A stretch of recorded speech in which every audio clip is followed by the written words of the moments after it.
ఈరోజు ముఖ్యంగా ఆగస్టు 1 తర్వాత జరిగిన పరిణామాలను గమనిస్తే దేశవ్యాప్తంగా ఒక సునామీ లెక్క ఏదైతే దేశ అత్యున్నత న్యాయస్థానం ధర్మాసనం ఏదైతే తీర్పిచ్చిందో, గైడ్లైన్స్ ఇచ్చిందో, దానికి వ్యతిరేకంగా దేశవ్యాప్తంగా బంద్ జరిగింది. తెలంగాణ ఉమ్మడి ఆంధ్రప్రదేశ్లో కలెక్టరేట్ల ముందు ధర్నా కార్యక్రమం కావచ్చు, అనేక నిరసన కార్యక్రమాలు చేపట్టడం జరిగింది విజయవంతంగా. ఇదంతా కూడా రాజ్యాంగ విరుద్ధమైనటువంటి ప్రకటనకు వ్యతిరేకంగా చేసినటువంటి ఉద్యమంగా మేము భావిస్తాను. ప్రధానంగా ఈరోజు మా యొక్క ముఖ్య కార్యాచరణ ఏంటంటే, ఇటీవల 2-3 సార్లు చూసే కృష్ణమాది గారు ప్రెస్ మీట్ పెట్టిన ప్రతిసారి మీట్ ద ప్రెస్లో కానీ ప్రెస్ మీట్లో కానీ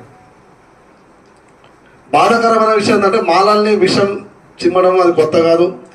విజయవాడ 94 ఎంఆర్పిఎస్ ఆవిర్భావం సమయంలోనే ట్రాన్స్ఫార్మ్ వస్తే వదిలిపెట్టండి, మాలోడు వస్తే కొట్టండి అని చెప్పి ఆ రోజు నుంచి మొదలు పెడితే నిన్నటి వరకు మాలలు మనవాదులు, మాలలు అంబేద్కర్ వాదులు కాదని చెప్పి ఏదైతే మాట్లాడిన తీరైతుందో ఆయన తీరులో స్పష్టత ఉంది. మాకు కూడా తెలుసు మమ్మల్ని శత్రువుగా భావించలేదు. కానీ బాధాకరమైన విషయం ఏంటంటే, ఈ దేశానికి దిక్సూచిగా ఉన్నటువంటి వ్యక్తి, ప్రపంచ మేధావి ఉన్నటువంటి డాక్టర్ బాబాసాహెబ్ అంబేద్కర్ గారి గురించి మాట్లాడుతూ కూడా ఏకవచనంగా సంబోధించిన తీరైతుందో నిజంగా కూడా చాలా చాలా అంటే చాలా బాధాకరం. ఈరోజు ఎవరి త్యాగ ఫలితాలతోటి ఈరోజు మనం ఈ బట్టలు వేసుకుని ఈ రకంగా మనం మాట్లాడుతున్నామో, వారిని పట్టుకుని అంబేద్కర్ అంబేద్కర్ అనుకుంటూ మాట్లాడుతూ తనని అంబేద్కర్ కులాన్ని ఆపాదించి మాట్లాడు. అంబేద్కర్ కూడా తన కులం మీటింగే పెట్టుకుని కానీ అందరినీ కలుపుకొని పెట్టుకోలేదు కదా.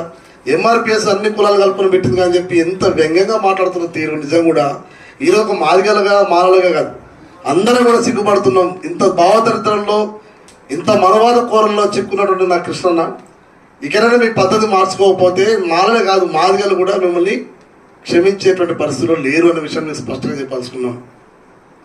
ఈరోజు మాలలు తింటున్నారు, మాలలు సంపన్నులుగా ఉంటున్నారు అని చెప్పి ఏదైతే మాట్లాడుతూ కాకా కుటుంబాన్ని, మల్లు కుటుంబాన్ని, ఖర్గే గారిని, ఇతరులు ఎట్లా సూచిస్తుందో మేము కూడా మాట్లాడవచ్చు. చాలా కుటుంబాలు, మా మిత్రుడు చెప్పినట్టుగా చాలా కుటుంబాలు ఉన్నాయి. కానీ అంబేద్కర్ పునాది మీద ఎదిగినటువంటి మనం, నీ పక్క జాతి ఏదైతే అంటాడు కులాలకు ఉన్నటువంటి నీ సొంత జాతి ఎదుగుదలను నువ్వు జీర్ణించుకోకపోతే నువ్వు ఏ అంబేద్కర్ వాదైతే, నీలో ఏ అంబేద్కర్ భావజలు ఉన్నట్టు? అంటే మొత్తం మనవాద ముసుగులో వారు ఆడుతున్నటువంటి డైరెక్షన్లో ఈరోజు అంబేద్కర్ని తక్కువ చేసి చూపించడం, మాలల్ని శత్రులుగా చూపించడం, మొత్తం దళితుల ఐక్యతను అనైక్యతగా మార్చి రాజ్యాధికారాన్ని పోయేటువంటి ఈ యొక్క శక్తులను నిర్వీర్యం చేసేటువంటి కుట్ర ప్రధాని నరేంద్ర మోడీ గారు, ఇక్కడ కిషన్ రెడ్డి గారి నీడలో జరుగుతుందన్న విషయాన్ని ఈరోజు వర్గీకరణ వ్యతిరేక పోరాట సమితిగా మేము స్పష్టంగా చెప్పదలుచుకున్నాం. ఇటువంటి చౌకబారు ప్రకటనలు, ఇటువంటి మతిమరుపించే ప్రకటనలు దయచేసి చేయవద్దని చెప్పి కూడా మరొకసారి విజ్ఞప్తి చేస్తూ, ఈరోజు ఏదైతే వర్గీకరణ వ్యతిరేకంగా జరుగుతున్నటువంటి పోరాటంలో భాగంగా రేపు 4వ తారీఖు సెప్టెంబర్ 4వ తారీఖున 33 జిల్లాలో ఉన్నటువంటి అన్ని కలెక్టరేట్ల ముందు మహామాలల దీక్షను ఏర్పాటు చేయవలసిందిగా, విజయవంతం చేయవలసిందిగా ఈ యొక్క సమాజాన్ని, మా మాల వర్గాలందరినీ కూడా 33 జిల్లాల ప్రతినిధులకు విజ్ఞప్తి చేస్తా ఉన్నాం. మిత్రుడు చెప్పినట్టుగా 11వ తారీఖు చలో ఢిల్లీ, 19వ తారీఖు కూడా పెద్ద ఎత్తున అన్ని జిల్లాల్లో కూడా ర్యాలీల కార్యక్రమాలు కూడా మేము ఈ యొక్క 3 అంశాలని, 4వ తారీఖు జిల్లా కలెక్టరేట్ల ముందు నిరసన దీక్ష, 11వ తారీఖున చంద్రశేఖర్ ఆజాద్ గారు ఇచ్చినటువంటి పిలుపులో భాగంగా చెరో జంతర్ మంతర్ ఢిల్లీ కార్యక్రమం, 19వ తారీఖున ఏదైతే నిరసన కార్యక్రమం దీక్ష ర్యాలీలు ఉన్నాయో అది అంబేద్కర్ విగ్రహం నుంచి కలెక్టరేట్ల వరకు కావచ్చు, లేకపోతే అక్కడ ఉన్నటువంటి సామాజిక ఉద్యమ పూల విగ్రహం కావచ్చు, ఇతర మానవీయ విగ్రహాల వరకు ఒక నిరసన కార్యక్రమ ర్యాలీని ఏర్పాటుకు మేము ఈరోజు వర్గీకరణ వ్యతిరేక పోరాట సమితిగా పిలుపునిస్తున్నాం. కాబట్టి దీన్ని విజయవంతం చేయడానికి అందరూ కృషి చేయాలని చెప్పి మనస్ఫూర్తిగా కోరుకుంటూ, దయచేసి రాజకీయ పార్టీలకు ప్రతి ఒక్కరికి విజ్ఞప్తి చేస్తున్నాం. ఈరోజు ముఖ్యమంత్రి రేవంత్ రెడ్డి గారు కూడా మనం కలిసినప్పుడు చెప్పాం, మీ పార్టీ అధిష్టానం జాతీయ అధ్యక్షుడు ఖర్గే గారే స్పష్టంగా దీని గురించి ఏం మాట్లాడలేదు. దీని మీద ఒక కమిటీ కూడా వేయడం జరిగింది. ఏఐసిసి ఒక కమిటీ వేసింది. ఈ వర్గీకరణ సాధ్య అసాధ్యాలు వాటి యొక్క అంశాల మీద పూర్తి రిపోర్ట్ వచ్చేదాకా ఎవరు కూడా ఏ స్థాయిలో ఉన్న వ్యక్తి కూడా ఎస్సీ వర్గీకరణ మీద ఏ రాష్ట్రంలో కూడా మాట్లాడకూడదని చెప్పి ఒక స్పష్టమైనటువంటి వైఖరి వారు చెప్పడం జరిగింది. దాన్ని గౌరవించాలని చెప్పి ఇక్కడ ఉన్నటువంటి కాంగ్రెస్ పార్టీ ఎమ్మెల్యేలకు ఎంపీలకు ముఖ్యమంత్రి గారికి విజ్ఞప్తి చేస్తున్నాం.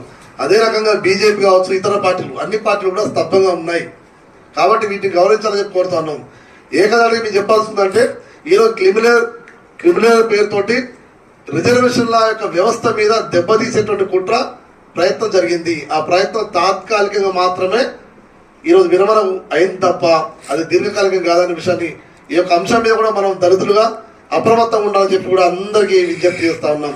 మరీ ముఖ్యంగా ఈ రాష్ట్రంలో ఉన్నటువంటి మాజీ సోదరులకు, అనుబంధ కులాల సోదరులకు విజ్ఞప్తి చేస్తున్నాం. వర్గీకరణ వ్యతిరేక పోరాట సమితి ఆహ్వానించేటువంటి అంశం ఏంటంటే దయచేసి ఏ రిజర్వేషన్ పంచుకోవాలన్నా ఉండాల్సింది ప్రభుత్వ రంగ సంస్థలు.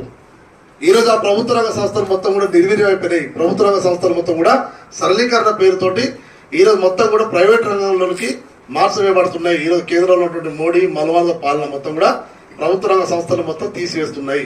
దయచేసి ప్రభుత్వ రంగ సంస్థల్ని అదే విధంగా యథాతథంగా ఉంచే విధంగా జరిగేటువంటి పోరాటం కూడా మాజీ సోదరులు కలిసి రావాలని చెప్పి కోరుతా ఉన్నాం. అంతేకాకుండా సుమారు 80 సంవత్సరాలుగా ఉన్నటువంటి రిజర్వేషన్లను ఈరోజు అప్పుడున్న జనాభా ప్రకారం మనకు 15% కేటాయించారు. కానీ ఇప్పుడున్నటువంటి పరిస్థితుల రీత్యా అది 25% పెరిగినటువంటి సందర్భాన్ని మనం గుర్తుంచుకోవాలి. ఆ 20% పెంచడానికి మన యొక్క పోరాటాన్ని ఉమ్మడిగా కలిసి చేయాల్సినటువంటి అవసరం ఉందని చెప్పి విజ్ఞప్తి చేస్తున్నాం. ఇది మొత్తం కూడా ప్రైవేటైజేషన్ అవుతున్న తరుణంలో ప్రైవేట్ రంగాల్లో కూడా రిజర్వేషన్ అనేది అనివార్యం కాబట్టి ప్రైవేట్ రంగాల్లో రిజర్వేషన్ల కోసం కూడా మనం కలిసి కొట్లాడాల్సినటువంటి సమయం వచ్చిందని చెప్పి కూడా ఈ సందర్భంగా తెలియజేస్తా ఉన్నాం. ఇదంతా పక్క పెడితే ఈరోజు రిజర్వేషన్ల మీద ప్రతిసారి ఒక చర్చ జరుగుతూ ఉంది. రిజర్వేషన్ మీద సుప్రీంకోర్టు కూడా వ్యాఖ్యలు చేస్తూ ఉన్నాయి. ఇటువంటి పరిస్థితుల రీత్యా రిజర్వేషన్